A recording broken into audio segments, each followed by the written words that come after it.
Hi everyone, it's Ren here. Hope you're doing well. In this video I will be answering some of your questions that you've asked me in the past in various forms. So this video might be a little less, I was going to say a little less structured than it typically would be, but I think that might be a bit of a lie. You know, I don't think my videos are necessarily very structured. So but because I can't always answer everyone, it takes time and sometimes I forget. I would like to do some sessions where I do that. So I'll start with this video that I made a while back on the 11th of December. So it's a 1 month anniversary session. Which was called Ask an INFJ, right? So I've got my computer there and I'm going to look at the questions that were asked. It wasn't actually a very successful video, so I'm assuming that I overestimated how interesting I am to my audience, which is fine. I tend to think that I am more interesting than I really am, so it's fine. But anyway, so let's see, and again, I'll try to answer not to, like, if I can't answer in a quick fashion, I'll just consider making a video to answer it in the future. So, first question, Zara asks me, I really want to know more about the INTJ writers. If you could, that would be great. So I have already made a video on INTJ writers. So I would direct Zara to the video that I made on that. Perhaps I will link it in the description box of this video. Because yeah, I think it's a decent video. I got good feedback for it. It's called INTJ and INTP writers, where I try to go into the processes associated with INTJ writers. As regards INTJ writers that I like, I mean, that's a good question. I like Sartre, but I would say that I prefer his philosophical writing as compared to his fictional writing. But anyway, I direct Zara to this video. Rowan asks me, it would be fascinating to see a video on the INFJ shadow functions. I agree. The only issue is that I don't know enough yet about the INFJ shadow functions to make a video on them. And perhaps I can take a moment to explain why I have not tried to dig deeper into that. I have tried to dig deeper into it. It's just a theory. I find that part of the theory about the functions I find a little more impenetrable, a little bit harder to predict. You know, like I don't expect necessarily the MBTI model to be always the most scientifically, empirically provable model ever. I expect a minimum of that, and usually my yardstick is always, can I predict a function use? Can I predict a function use in a person? Supposing that the person identifies as having a certain type, can I predict any use, TI use, you know, and when that person, when there have been cases of a person having a certain type, I've usually been able to predict the three main functions, so the dominant, the auxiliary, and the tertiary, which is already a lot when you think about it.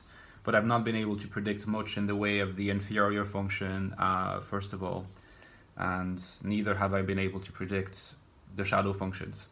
So I think that's, for this reason, I'm a bit reticent to dig deeper into it until I have had evidence that I've been able to predict those functions. Because I know about what the shadow functions of an INFJ are supposed to be. They're essentially the functions of the ENFP, but anytime there's been, you know, exploration into the shadow functions and, you know, and explanations associated with them, I've not been very convinced, basically.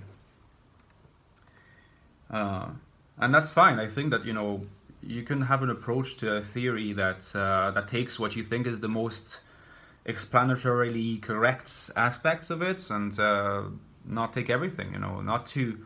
I think this is important to keep in mind also, to keep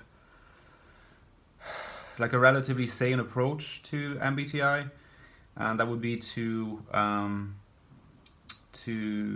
not glorify its model as godlike, to be able to still maintain a critical attitude towards it, and to say, I like that aspect, I'm not a big fan of that other aspect. For me, the criterion is predictability. It's simple, very simple.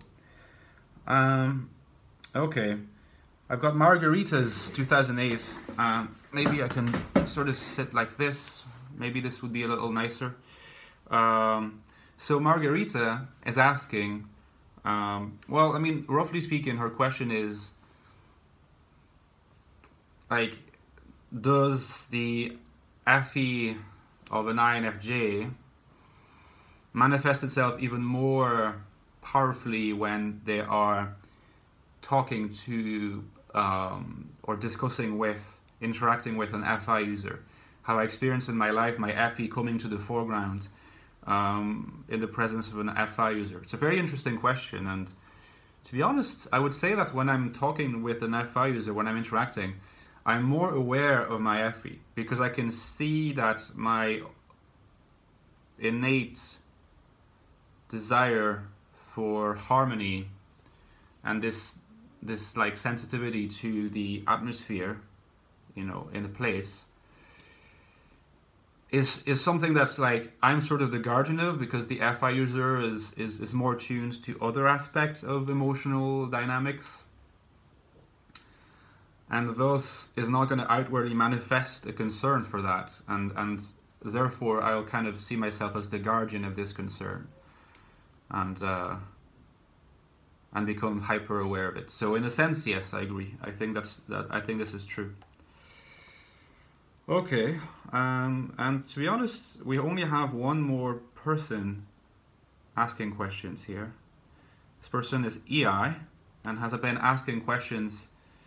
Well, actually asked a lot of questions yesterday, you know, so that's cool. Thank you, EI, for asking lots of questions. It's, and thank you to the other people as well, of course.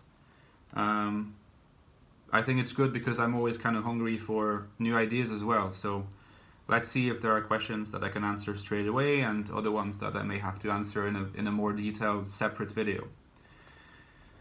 So, first question. Differences in the way that INFJ writes in comparison to other types. Well, again, I have made a video on INFJ and writing, so perhaps the best thing to do would be to go to that video. I'll link it in the description box. It's called INFJ, INFP and Writing, and emphasizes differences between the approaches. So yeah, do check that out. I made it a while ago, and you know, maybe more towards like around the time that I started this channel. The really early videos I find a bit painful to watch now, because I'm quite awkward in them, but I think, you know, that video is fine. So check it out and let me know what you think. I would say that, roughly speaking, what's specific about an INFJ writer is that he is dominated by an idea. Often the literature, the INFJ literature is dominated by a few ideas. It's not like overflowing with a lot of different ideas. It's like a few concepts and re-explored throughout the life. You see that in Dostoevsky and Hess, many other INFJ writers, and it's also usually rather not focused too much on detailed descriptions of the physical environment, like in INFP writers that you see a lot, but it's focused on descriptions of psychological processes in characters and interactive motivations and ambitions between characters and how that develops over time. But yeah, penetrating psychological insights dominated by a few conceptual themes. That's how I would define INFJ writing, with an attraction for the experimental, I think, dominated by NI and maybe TI as well. a lot of experimental literary writers have been INFJ. You see that in Joyce, you see that in Faulkner, you know, and to some extent you see that in Hess as well. So more experimental than INFP writers tends to be. I've got lots of respect for INFP writers, but that's my experience anyway. What an INFJ thinks about themselves in comparison to what others think of an INFJ. Right, so it's a tough question, because what an INFJ think about themselves is probably very individual to the INFJ, and in fact probably INFJ individual to the person in general, regardless of type. But let's say that if there was to be a contrast between what people think that INFJs are and how INFJs think about themselves, I think that people tend to think about INFJs, I think, as people who feel very, very individual, very rare, very misunderstood, and walking unicorns, you know, sometimes. And an INFJ doesn't exactly think like that. They do have a side that thinks like that, but it's always a tug of war between that side and a desire to actually be like other people. Not to be like other people, but to fit in with other people, which is the more F-y side, if you like, wanting to be accepted by a group, you know. So it's not like an INFJ is constantly spending time cultivating its own difference and individuality. There's also, there's that side, the misunderstood side, but it's always kind of fighting with the being willing to accept not being completely understood in order to fit in. Okay. Are INFJs stubborn or flexible? I would say that they're more stubborn than flexible, although they will appear initially as more flexible than they actually are. I don't know if you guys relate to that, but I really get the impression that because of FE and INFJ appear sometimes kind of soft and kind of easygoing and kind of chill, but it's very hard to make an INFJ do what they don't want to do, because, you know, they have this desire for autonomy, independence, and living in their NI vision, and living in their NI sphere, their NI world, and that's where they belong. And NI is an incredibly intimate function, and it's very independent, it's very individual. It's not tied to an order of things like SI might be, or even TI might be in a sense, the logical order of things. NI is very freedom focused, internal freedom. You might not notice it initially, because usually the environment of an INFJ tends to be organized, and they tend to seem like they're willing to, you know, willing to compromise, which is true in a sense, but deep inside, it's more stubborn than you may initially think. Do INFJs aspire to be ENFJs and vice versa? So I don't know about whether ENFJs aspire to be INFJs. I have not asked. Maybe I could ask my dad, would you like to be an introvert? My guess would be that my dad would not desire that, actually. I'd say that my dad is quite happy. You know, when you're an extrovert and you're an ENFJ, and you're more likely than an INFJ to be... you're more likely not to be neurotic, you know, I mean, these are pretty much facts. When you're extroverted, you're less likely to be many things that are seen as negative, neurotic, depressed, many other things. Not to say that that cannot happen, but it's more likely to happen to an introvert. And in general, you know, by tendency, extroverts tend to be more upbeat and energetic, and to not question themselves too much. So I don't think an ENFJ is going to want to be an INFJ. As for whether INFJs want to be ENFJs, well, I think anyone who's healthy and who's comfortable in their shoes, which is what you want to be in life, is not going to want to be another type. They'll just accept themselves. If you want to be another type, it means that you're not comfortable with who you are. If you're insecure in an INFJ, you might wish that you were a thinker, or you might wish that you were an extrovert. But I don't think this is a sign of health, you know, for INFJs. So in my more insecure moments, of which I have many, I have I have had thoughts like, oh, if only I were ENFJ, I'd be more charismatic and I'd be able to sway people more. Or if only I were INTJ, I'd be less conflict averse. And so I'd be able to recover from like particular conflicts more, and therefore I'd be able to confront people more. So I've had those thoughts, but rarely in moments of confidence. Now,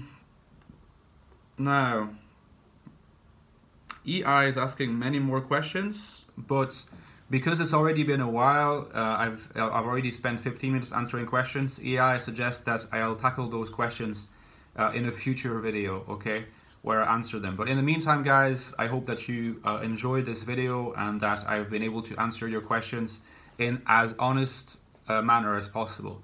And I will catch you very soon. See you guys.